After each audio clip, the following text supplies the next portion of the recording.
Hello student, physics class 11th chapter 4 motion in plane.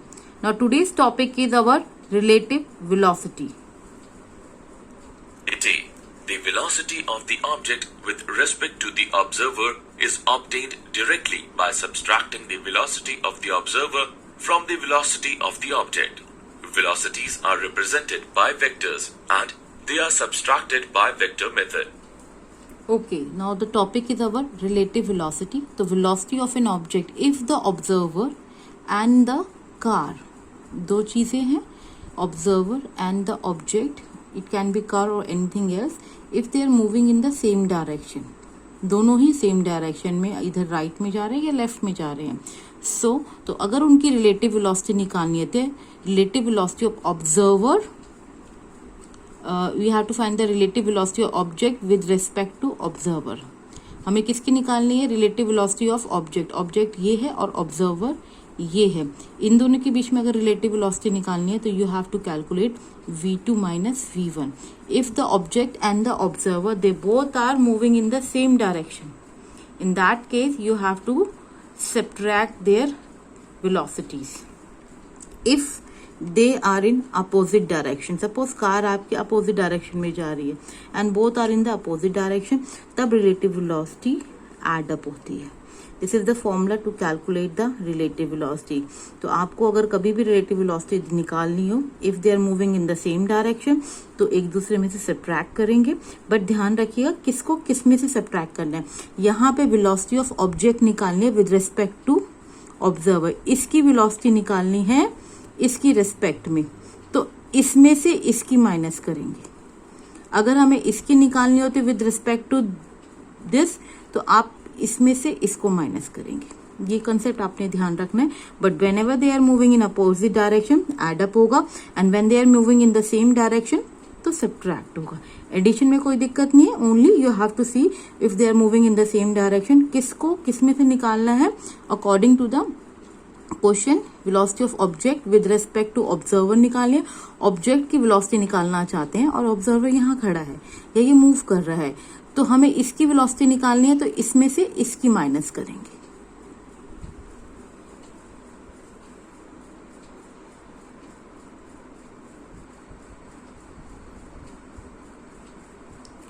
Now our next topic is motion in a plane with constant acceleration.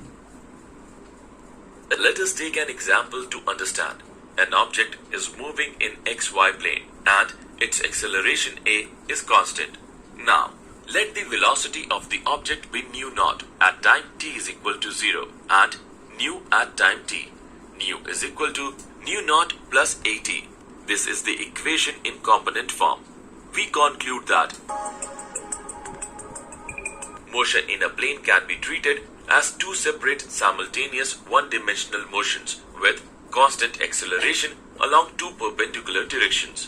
These results are also valid for three-dimensional motion. Now understand this, we have to do the motion in a plane with a constant acceleration. यहाँ पे आपको time versus acceleration का graph दे रखा है. अगर आपको यहाँ पे लिखना है, सपोज यहाँ पे इक्वेशन दे रखी है v is equal to we not plus A. ये सेम इक्वेशन है u is equal v is equal to you plus A T. यहाँ पे इनिशियल वेलोसिटी को v नॉट कर दिया. v नॉट मतलब टाइम जब आपका जीरो है, यहाँ पे लिखा भी है velocity object v not at time is equal to zero. जब time is equal to zero होगा तो आपका इनिशियल वेलोसिटी होती है. तो there is only change in the return या रिप्रेजेंटेशन फॉर्म में. तो ये आपके v is the final velocity, v not यहाँ पे आपकी इनिशियल वेलोसिटी है at x plus A T. अब आपके पास हमारे पास 3 इक्वेशन ऑफ मोशन है प्लस 1 जो मैंने आपको कराई थी nth टाइम निकालने के लिए. तो हर इक्वेशन को हम कंपोनेंट फॉर्म में लिख सकते हैं in the terms of x और y. Whenever we are moving in a plane, ये जो इक्वेशंस होती हैं ये आपकी एक ही डायरेक्शन में है when we are moving in a straight. अगर हम इन्हें कंपोनेंट फॉर्म में रखते हैं तो हमारी जितनी भी इक्वेशन है v is equal to you plus A t, s is equal to u t plus half A T square, v square minus u square is equal to 2as, इनको हम कंपोनेंट फॉर्म में लिख सकते हैं. मतलब जब object move करता है आपका एक्स और वाई प्लेन के अंदर, ऑब्जेक्ट आपका मूव कर रहा है यहाँ पे एक्स और वाई प्लेन के अंदर, तो जब हम यहाँ पे कोई भी पॉइंट ग्राफ करते हैं तो इसका एक एक्स कंपोनेंट भी होता है, उसका वाई कंपोनेंट भी होता है। सिमिलरली जब हम इक्वेशन को प्लेन के अंदर लेते हैं तो उसकी इक्वेशन एक्स एक्सिस की अलग रहती है, वाई एक्सिस की अलग रहती है। It is a very simple way. आपकी सपोज ये इक्वेशन है s is equal to u t plus half A t square, x minus x not है ये आपका डिस्प्लेसमेंट। अगर आप इसको ले जाते हैं x minus s not which is denoted by s, u t क्या है, वी नॉट एक्स, ये क्या है आपका initial velocity in x direction. Time तो दोनों जगह सेम रहेगा, और क्योंकि ये कांस्टेंट एक्सेलरेशन, तो acceleration in x direction and again t square.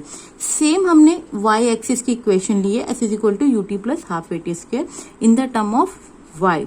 तो वाई माइनस वाई नॉट मतलब उसने वाई, अगर इस पॉइंट में सपोज कोई पॉइंट आप यहाँ पे ले लेते, suppose I am taking this point, यहाँ पे कोई पॉइंट लेते तो इसका एक्स की जो मोशन, एक्स में जो इसने डिस्प्लेसमेंट करी है वो इस इक्वेशन से आएगी, और वाई में उसने कितनी डिस्प्लेसमेंट करी है वो इस इक्वेशन से आएगी।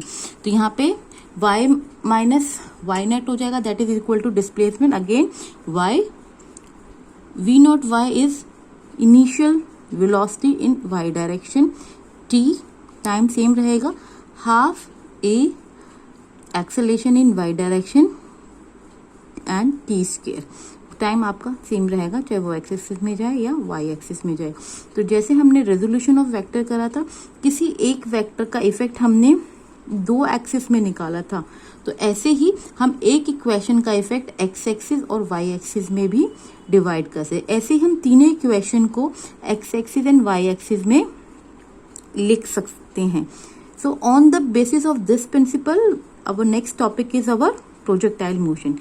Let's talk about the projectile motion.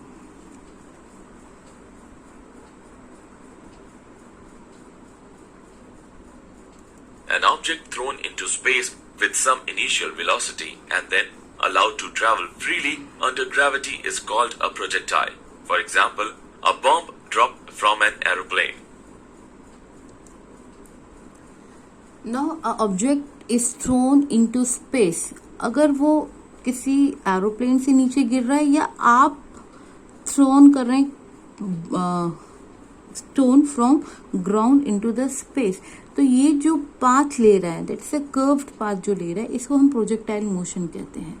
It is a projectile object thrown into space with some initial velocity and then allowed to travel freely under the gravity is called the projectile. इसका example है a bomb dropped from an aeroplane. Next example, a cricket ball hit by a batsman. Motion of an object projected with velocity nu naught at angle theta naught is shown in figure. The path of a projectile is a parabola.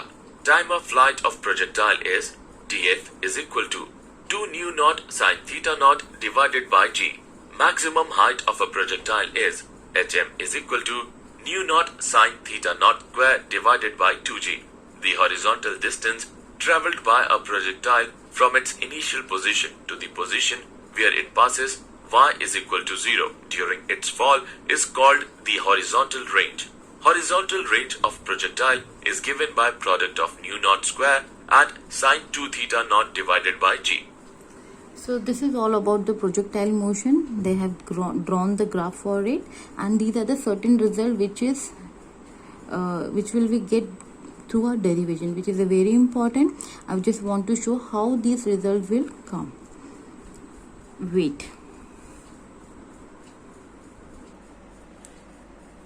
Now these are the certain example of projectile motion. A bomb dropped from the window of moving train,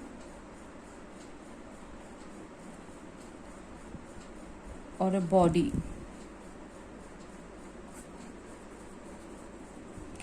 dropped from a window of moving train, a bomb released from an aeroplane in flight, a bullet fired from a rifle, a piece of stone thrown in any direction. जब आप छोड़ते हो, किसी भी पत्थर को ऊपर उठा के फेंकते हो या ऊपर से नीचे फेंकते हो। द जैवलिंग, जैवलिंग होता है एक गेम होता है जिसमें वो एथलीट होता है, भाला फेंकता है और जितनी दूर उसका वो भाला जाएगा उस हिसाब से विनर डिसाइड होता है। तो जैवलिंग और a hammer thrown by an athlete, a jet of water issue from the hole near the bottom of the tank. इन सब एग्जाम्पल्स में अगर हम एक्स और वाई एक्सिस ले लेते हैं, this is your x axis and here we have a y axis, तो यहाँ पे क्या होता है, अगर बॉम्ब रिलीज हो रहा है कहीं से, तो suppose here we have a aeroplane, तो वो बॉम्ब रिलीज हो रहा है, इस तरह से गिर रहा है नीचे, ठीक है, तो again it is a projectile motion. अगर आप नीचे से कोई पत्थर थ्रोन कर रहे हो तो again you are taking this type of path. ये जो पाथ होता है तो कहीं से तो वो स्टार्ट होगा, sometime it is half portion में रहेगा, इतना रहेगा। अगर आप किसी विंडो, हाई बिल्डिंग से विंडो से थ्रोन कर रहे हो, again it is a projectile motion. तो ये जो पूरा कर्व लेता है, सपोज आप यहाँ पे खड़े हो, you are standing somewhere here, और आपने यहाँ से एक स्टोन थ्रो करा है, तो जमीन से जो आप स्टोन थ्रो करोगे तो इट विल रीच एक सर्टेन हाइट, और उस हाइट पे जाने के बाद वो again fall under the gravity. तो ये जो होता है it is a projectile motion. A javelin, javelin के उसके हाथ में भाला होता है, तो वो भी ऐसे इस तरह की पैराबोलिक पाथ लेता है। तो ये जो पैराबोलिक पाथ लिया जाता है, दिस पैराबोलिक पाथ इज बोलते हैं प्रोजेक्टाइल मोशन। इसकी trajectory, the path of the trajectory, trajectory मतलब होगा कौन सा वो पाथ ले रहा है। पाथ आपका ये भी होता है, पाथ आपका ये भी हो रहा है, जिगजैग भी हो रहा है, तो किस तरह का पाथ ले, पाथ आपका कर्व भी होता है, तो किस तरह का पाथ लिया जा रहा है बाय एन ऑब्जेक्ट, उसको हम प्रोजेक्टाइल, अगर वो पैराबोलिक पाथ ले रहा है तो वो हमारी प्रोजेक्टाइल मोशन में काउंट हो जाता है। तो these are the certain example of projectile motion.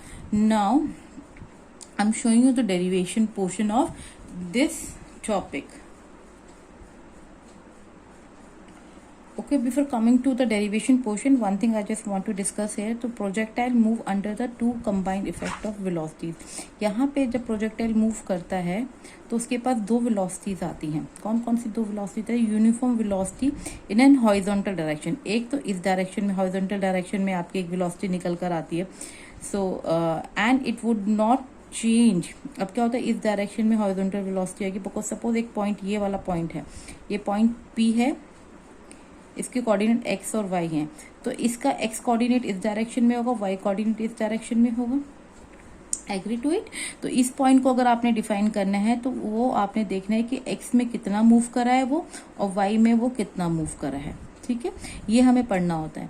तो यहाँ पे जब हम प्रोजेक्टाइल को फेंकते हैं, व्हेन वी थ्रो इट, तो यहाँ पे वेलोसिटी एक्ट करती है, तो जो वेलोसिटी एक्ट करेगी, तो velocity vector when we draw it, तो we resolve that vector into two components में रिजॉल्व करेंगे उस वेलोसिटी को। Suppose v is the velocity है, तो यहाँ पे क्योंकि since it is making theta angle with the X axis के साथ थीटा एंगल बना रहे हैं, तो यहाँ पर v cos थीटा आएगा, और यहाँ पर आएगा आपका इस डायरेक्शन में v साइन थीटा। ये रेजोल्यूशन ऑफ वेक्टर का हम पहले भी कर चुके हैं। तो यहाँ पे एक कंबाइंड इफेक्ट आएगा दो वेलोसिटीज का एक्स एक्सिस में, तो इसको vx कर सकते हैं, vx cos थीटा, और इसको vy sine theta, to identify properly और easily.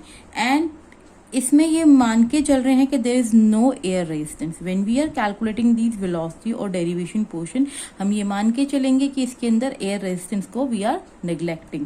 And uniform changing velocity, अब हर पॉइंट पे since it is a parabolic path and velocity is your vector quantity, तो हर पॉइंट पे you have to draw the vector. जैसे इस point पे आपने वेक्टर ड्रॉ करा, तो इसके इस पॉइंट पे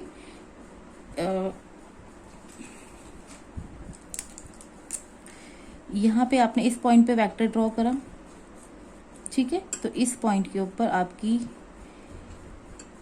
ये थीटा बनेगा, यहाँ पे vx cos थीटा, और यहाँ पे vy sin थीटा। सेम यहाँ पर भी आएगा, एक यहाँ पर बनेगा, अगेन यहाँ पे बनेगा, ठीक है। When you reach it here, क्योंकि अब ऊपर तो ऑब्जेक्ट जा नहीं रहे, तो यहाँ पर सिर्फ ये डायरेक्शन में वेलोसिटी आएगी। When it coming down, the object when it coming down, तो यहाँ पर आपका when you draw the vector here, यहाँ पे जब वेक्टर ड्रॉ करेंगे, देन एक आपका ऐसे रहेगा और एक आपका ऐसे रहेगा। Same when you draw it here, तो एक कंपोनेंट आपका डाउनवर्ड डायरेक्शन में और एक कंपोनेंट आपका इस डायरेक्शन में। हर पॉइंट पे, ये तो मैंने आपका इनिशियल का बता दिया है, तो हर पॉइंट पे you have to draw the vector and at that point you have to resolve that velocity. यहाँ पे जो ये एंगल थीटा बना रहे हैं, तो यहाँ पे ये एंगल थीटा हो रहा है, ये एंगल थीटा हो रहा है। हर टाइम आपको, और जब वो ड्रॉप करेगा तो यहाँ पे आपको अलग से, जब इसका केस आएगा then I will explain it. तो हर पॉइंट पे you have to draw the two components to understand it properly. तो हर पॉइंट पे आपको दो वेलोसिटीज मिलेंगी, जो एक एक्स डायरेक्शन में मूव कर रही होगी और एक वाई डायरेक्शन में मूव करेगी।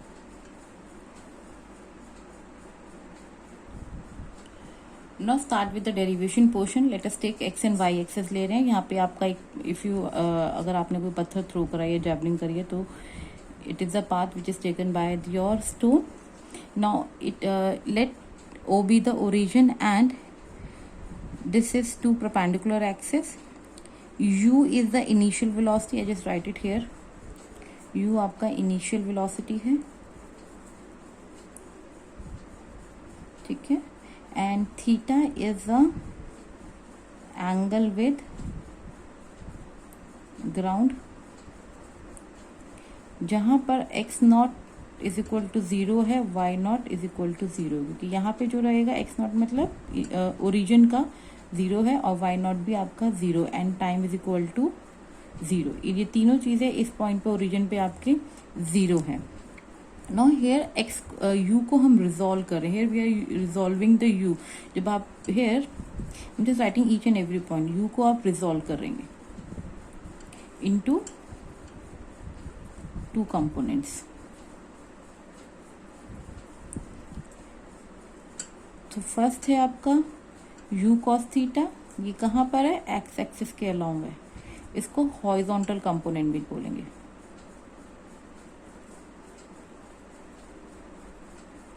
और सेकंड आपका है यू साइन थीटा, ये वाई एक्सिस के अलोंग है, इसको आप वर्टिकल कंपोनेंट बोलेंगे। It is your vertical component. Now अब यू कॉस थीटा जो है कांस्टेंट रहेगा through the motion as it is no accelerating force in the horizontal direction. अब जो यू कॉस थीटा है ये हमेशा कांस्टेंट रहेगा, क्योंकि इस डायरेक्शन में आपको कुछ भी, क्योंकि ऑब्जेक्ट आपका ऐसे ऊपर से नीचे की तरफ जा रहा है, ऑब्जेक्ट कैसे जा रहा है, यू ऊपर से नीचे की तरफ जा रहा है, ठीक है। अगर आप सामने ब्लैक बोर्ड पे अगर करते हैं, पत्थर फेंकते हैं, नीचे से ऊपर की तरफ जाता है, तो जो एक्सेलरेशन है इन द हॉरिजॉन्टल डायरेक्शन वो हमेशा कांस्टेंट रहेगा, क्योंकि ऑब्जेक्ट ऊपर की तरफ जाए। And you sin theta continuously decreasing with the height, धीरे धीरे ये कम होती जाएगी जैसे जैसे हम ऊपर की तरफ जाएंगे। Clear? Now first of all we have to find the path of projectile, path of projectile। Path of projectile मतलब ये जो पाथ लिया है इस प्रोजेक्टाइल ने या इस ऑब्जेक्ट ने, जो ये पाथ लिया, पैराबोलिक पाथ है, इसकी हम इक्वेशन निकालेंगे। इसकी इक्वेशन आपने अब कैसे निकालनी, that we have to calculate. ये और एक और चीज आप रखिए कि ये जो प्रोजेक्टाइल आपने फेंका है, ये ऑब्जेक्ट आपने जो भी थ्रोन किया है इन द एयर, ये h जो है that is the maximum height है from the ground, and r क्या है, रेंज। r क्या है, r is denoted by range. ये चीजें भी आपको लिखनी है। h is the maximum height and r क्या है, रेंज। कितनी दूर, जब वो ऊपर से आपने थ्रोन किया और जब तक वो जमीन पे टकराई है, वहां से लेकर इनिशियल से वो कहाँ पे टकराई है, that distance is your range. ये आपने सब स्टार्टिंग में लिखना है। अब क्या है, मैंने अभी आपको बताया था कि मोशन अलोंग द हॉरिजॉन्टल। अभी आपकी इक्वेशन है हमारे पास, एक इक्वेशन जो अभी आपको प्रीवियस में दिखाया था, s is equal to ut plus half AT square. अब इस इक्वेशन को दो कंपोनेंट्स में हमने डिवाइड कर रहे हैं, x में और y कंपोनेंट में आप इसको रिजॉल्व करेंगे, ठीक है। तो ये इक्वेशन हो जाएगी x is equal x not is equal to ux cos theta cos theta T plus half A constant है and T square, and Y में Y is equal to Y not U Y sine theta T plus half A T square. हर equation को हम दो time में 2 divisions में इसको divide कर सकते हैं। नाउ अब हमें निकालनी है मोशन इन, इसी का पार्ट 1 हम कर रहे हैं, पाथ ऑफ द प्रोजेक्टाइल। अब हम निकालेंगे मोशन अलोंग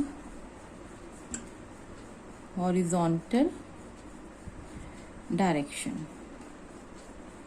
जब motion along the horizontal direction मतलब ऑब्जेक्ट किस तरह से हॉरिजॉन्टल डायरेक्शन में जा रहा है। तो हॉरिजॉन्टल डायरेक्शन है तो मतलब हमें ये वाली इक्वेशन यूज करनी है।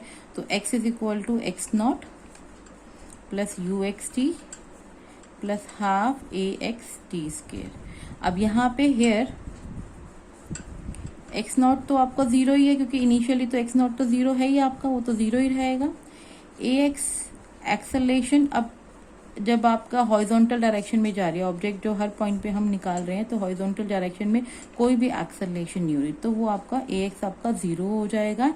एंड यू एक्स क्या हो जाएगा आपका, यू एक्स क्या हो जाएगा, यू कॉस थीटा, ठीक है। और टी इज इक्वल टू, तो टाइम तो इज इक्वल टू टी रहेगा।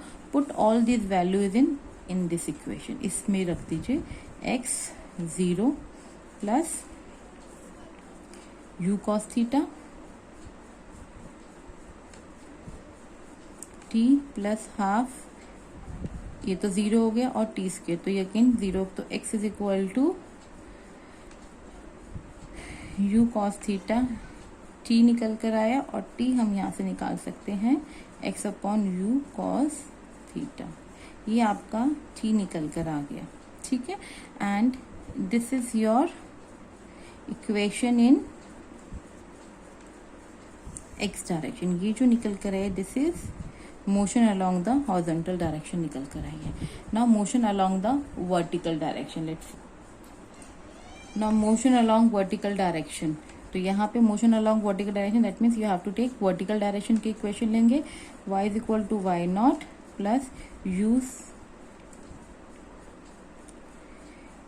Sign theta T plus half A T square लेंगे। तो यहाँ पर हेयर y नॉट तो 0 हो जाएगा,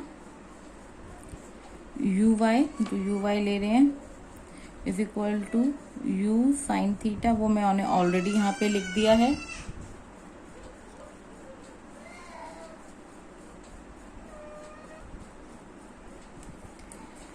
एंड अब ए क्या होगा, acceleration in y direction, a y क्या हो जाएगा यहाँ पे, एक्सेलरेशन इन वाई डायरेक्शन। अगर हम यहाँ पे सब वाई वाई लिख लेते हैं, एक्सेलरेशन इन वाई डायरेक्शन क्या हो जाएगा, सिंस द जो आपकी प्रोजेक्टाइल वो ऊपर की तरफ जा रही है, अबव अपवर्ड डायरेक्शन में जा रहा है, that is against the gravity जा रही है। तो यहाँ पर इस केस में ए वाई में क्या हो जाएगा, you have to take minus G, क्योंकि अगेंस्ट द ग्रेविटी जा रही है, वाई डायरेक्शन में तो ऊपर की तरफ जा रही है, एंड एक्स डायरेक्शन में आपका ये 0 हो जाएगा, and T is equal to T ही रहेगा। ना put all this values over here, Y is equal to Y not 0 ही है, ये वाई साइन थीटा मैंने लिख ही दिया था, तो आप you can write U sine theta या U Y sine theta, you can write anything, T plus half minus ji T square. So we have to solve this equation. यहाँ पर हमने क्या करना है, u साइन थीटा t की value जो अभी हमने निकाली थी, here we have calculated the t की वैल्यू अभी हमने कैलकुलेट करी थी, यहाँ पर we have calculated here, इस t की value we have to put the t की वैल्यू here। तो यहाँ पे t की वैल्यू आप पुट करेंगे x u cos theta minus g t square x u cos theta का whole square. Now you have to solve this equation, इसको हमें सॉल्व करना है इक्वेशन को। सो u से u कैंसिल आउट हो गया, sine theta upon cos theta, ये हो जाएगा आपका x tan theta and minus ये 2 भी बाहर है आपका,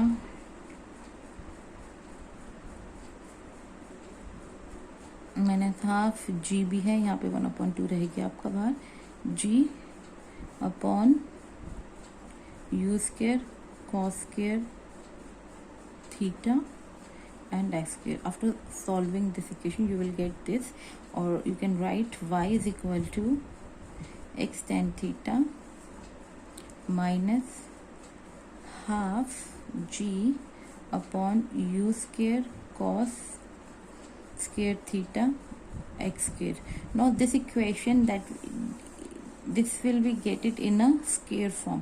अगर स्क्वेयर फॉर्म में आपको कोई भी इक्वेशन मिलती है that will show the parabolic equation. So this equation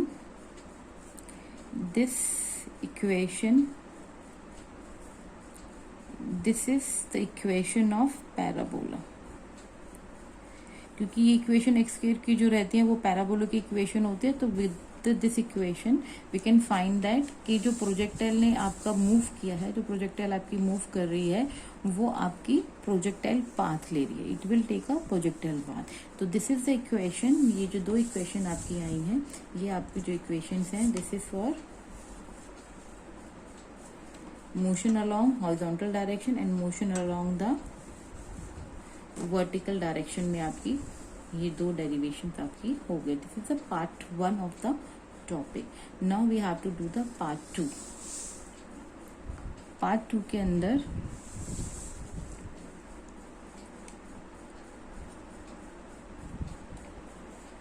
now second part of the projectile derivation. First part में पाथ ऑफ द प्रोजेक्टाइल निकल, that is the trajectory x axis and y axis के along you have to find the equation. Now second part में लिखना है time of flight. Time of flight मतलब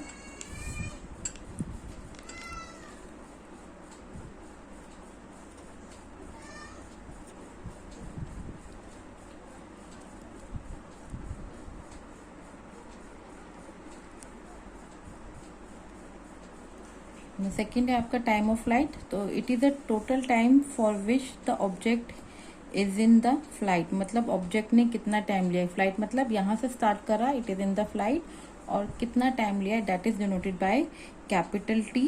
and time of accent, time मतलब ऊपर जाने के लिए उसने कितना लिया जब तक वो मैक्सिमम हाइट पे नहीं पहुंच गया, दिस इज अ टाइम. और टाइम ऑफ डेसेंट मतलब कितना टाइम उसे नीचे आने के लिए, that is time of ascent and time of descent. ये दोनों इक्वल रहते हैं आपके.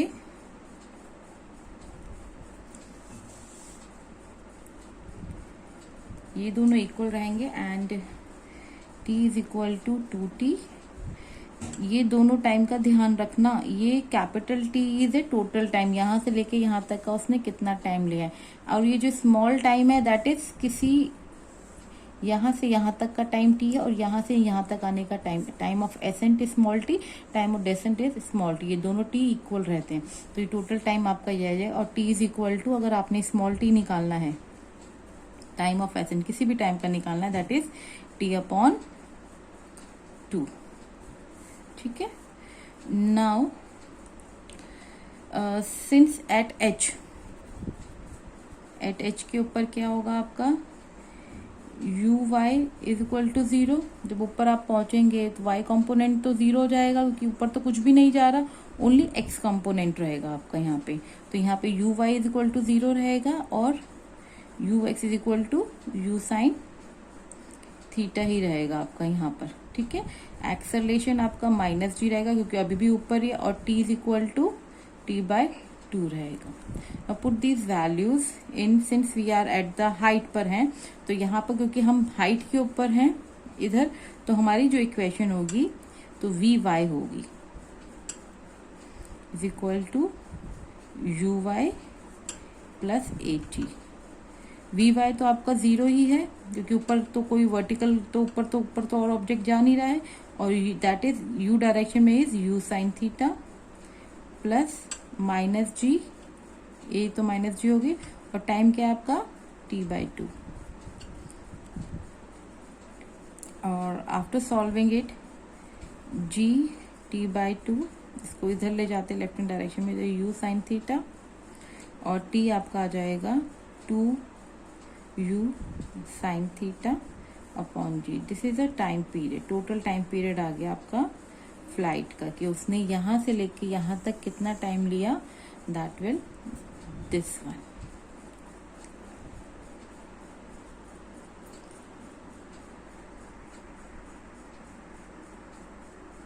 ओके, नेक्स्ट है आपका मैक्सिमम हाइट। प्रोजेक्टाइल ने कितनी मैक्सिमम हाइट कहाँ तक पहुंचा है, तो उसका हमें रिलेशन निकालना है। तो सिंस यहाँ पर कोई आपका जब यहाँ हम पहुंचेंगे तो ओनली आपकी इक्वेशन रहेगी वाई एक्सिस की। तो जब हम यहाँ पे पहुंचेंगे तो we have to see the y axis की इक्वेशन आएगी, y is equal to we not plus u y t plus half a y t square. तो यहाँ पे क्या क्या चीज हमारे पास रहेंगी, वी नॉट तो जीरो ही रहेगा क्योंकि मैक्सिमम हाइट पहुंच गई है उसकी। यू नॉट तो आपका जीरो ही रहेगा क्योंकि ये यहाँ पे यू नॉट तो आपका जीरो ही है। यू वाई क्या हो जाएगा यहाँ पे, u sine theta, a y is equal to minus ji, t is equal to t by two. उसको हम कैलकुलेट कर लेते हैं, टी बाई टू को यहाँ पे will just solve it here. T आपका है 2u साइन थीटा अपॉन जी। तो इसको हाफ करना है आपने, तो ये से कैंसिल हो गया, तो स्मॉल टी आ गया आपका u sign theta g. This will be your value. The put all these values over here in this equation. तो y इज इक्वल टू हो जाएगा आपका, और सिंस यहाँ पे क्या है आपका y क्या, it is the maximum height, तो y की जगह यू कैन राइट h लिख सकते हैं आप। तो you can right h here, h maximum ले सकते हैं। y तो आपका h मैक्सिमम हो गया is equal to y not तो आपका जीरो हो गया plus u Y is equal to you sine theta. Time आपका ये है यू साइन थीटा अपॉन जी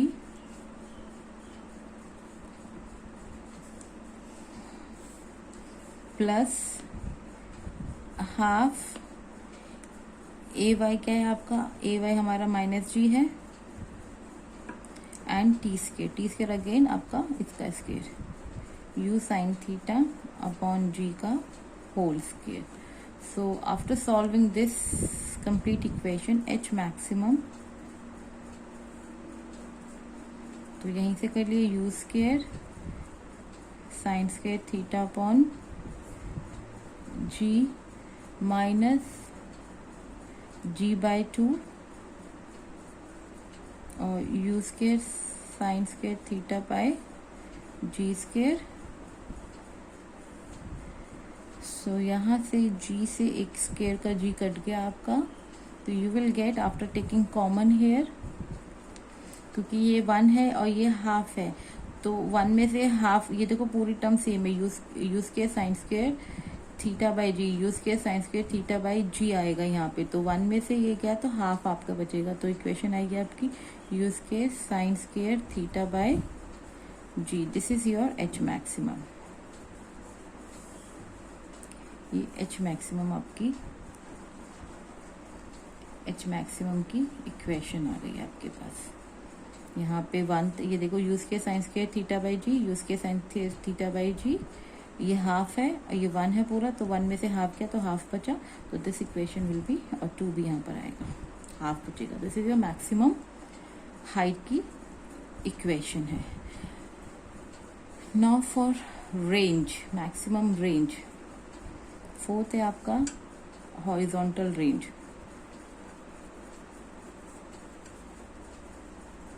हॉरिजॉन्टल रेंज निकालने के लिए this is the horizontal range, यहाँ से लेके ऑब्जेक्ट आपका यहाँ तक कितना पहुंचा है, that is your horizontal range that we have to calculate.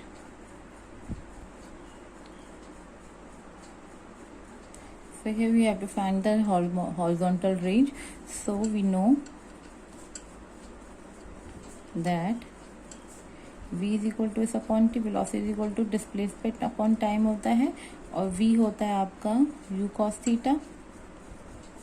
यहाँ पे s is equal to r हो जाएगा, डिस्प्लेसमेंट आ जाएगा, velocity is equal to cos theta. जब यहाँ पे पहुंचेगा बिल्कुल, तो यहाँ पे क्या होगा, y कंपोनेंट तो जीरो हो जाएगा, ओनली x कंपोनेंट बचेगा which is u cos theta, क्योंकि यहाँ पे जब हिट करेगा ग्राउंड पे, जब ग्राउंड पे हिट करेगा तो y का अगर x और y की कोऑर्डिनेट्स देखते हैं तो y तो जीरो हो गया, जमीन पे गिर गया वो, तो बचेगा क्या, ओनली u cos थीटा बचेगा। तो velocity is equal to u cos theta, और जो डिस्टेंस हो गया दिस इज योर r हो गया, और टाइम अभी हमने कैलकुलेट किया था 2u sin theta upon g that we already have calculated here. तो put all this value over in this equation में सारी put कर दीजिए. u cos theta r upon 2u sin theta upon g. इसको solve करेंगे तो r आपका आ जाएगा u cos theta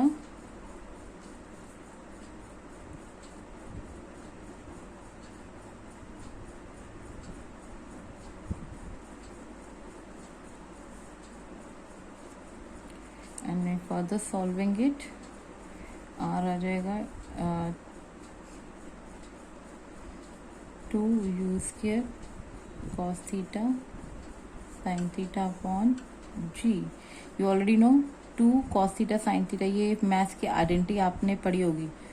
sin 2 theta is equal to 2 sin theta cos theta, ये मैथ्स की आइडेंटिटी है. तो 2 cos theta sin theta will become u square sin 2 theta upon g. This is your maximum range. This is your fourth part of your derivation.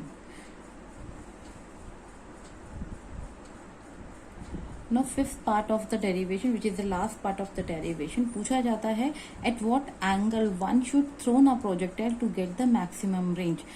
आपने boys specially जब आप throne करते हैं किसी भी प्रोजेक्टाइल को, आप देखते हैं अगर ज्यादा ऊंचा उठा देंगे तो आपकी बॉल बहुत नजदीक गिरेगी, और ज्यादा जमीन के साथ एंगल बनेगा तो वो ज्यादा दूर तक नहीं जाती. तो आपको एक ऐसा एंगल डिसाइड करना है. You have to find that angle जो एक मैक्सिमम रेंज तक जाए, जो मैक्सिमम रेंज लेके जाए. क्योंकि जो जैवलिंग होती है या इस तरह के थ्रोन होते हैं, हैमर थ्रोन होते हैं, उसमें देखा जाता है, या फिर क्रिकेटर सिक्सर मारता है तो वो यही कोशिश करता है कि वो बाउंड्री क्रॉस करे, मैक्सिमम रेंज ले. तो वो मैक्सिमम रेंज लेने के लिए कौन सा एंगल यूज करे जिससे उसका जो रेंज है वो मैक्सिमम दूर तक जाए, and he will be a winner. So उसके लिए we already know that maximum range का हमने भी फॉर्मूला निकाला था, that is u square sine 2 theta upon g निकालना था. देयरफॉर इसका क्या मतलब है, साइन 2 थीटा मैक्सिमम होना चाहिए. और साइन 2 थीटा मैक्सिमम कब होता है, उसकी जब वैल्यू 1 के इक्वल होती है. और साइन 2 थीटा मैक्सिमम कब होगा, जब साइन थीटा 90 डिग्री हो. ठीक है, तो आपकी value that means 2 theta which implies that 2 theta 90 degree होनी चाहिए. और theta is equal to 90 upon 2, और थीटा इज इक्वल टू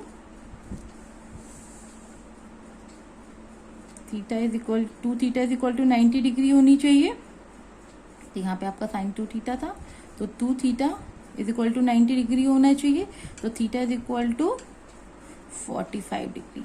अगर आप किसी भी बॉल को या किसी भी स्टोन को या किसी भी ऑब्जेक्ट को एंगल ऑफ 45 का लेते हैं, अगर if you want to take the angle of 45, अगर आप 45 के एंगल से थ्रोन करेंगे तो यू विल गेट अगर ये आपका एंगल जमीन से आपका एंगल 45 का बनता है तो you will get a maximum range. तो रेंज आपकी मैक्सिमम आएगी. अगर तो आपने एंगल छोटा कर दिया, 60 या 30 का कर दिया, तो हो सकता है वो यहीं चली जाए. द एंगल इज 60 और 30 का हो जाए तो वो यहीं गिरेगी. और ज्यादा एंगल बढ़ा देंगे तो ये हाइट मैक्सिमम ले लेगी, लेकिन रेंज आपकी अगेन स्मॉल हो जाएगा. हो सकता है आपका एंगल यहाँ पे 70 का आ गया, ये 70 का एंगल आ गया, but it will take the maximum height, but range उसकी कम हो जाएगी. फॉर मैक्सिमम रेंज को अगर आपने मैक्सिमम रखना है तो आपको एंगल 45 ही लेना पड़ेगा. So this is all about your projectile motion. I hope the things is clear. If it is not clear to you, you can drop me a message in my personal window and take a pic of this कि ma'am ये portion हमें नहीं समझ में है. I will explain it. ये पूरे derivation को properly thoroughly learn करना. All the formula which is given in the boxes, उन्हीं से आपके numerical solved होंगे. And derivation is also asked in your exams. Complete derivation for 5 marks. 5 चीजें कराई हैं आपको, तो 5 की डेरिवेशन आपको लर्न करनी है. Good day everyone.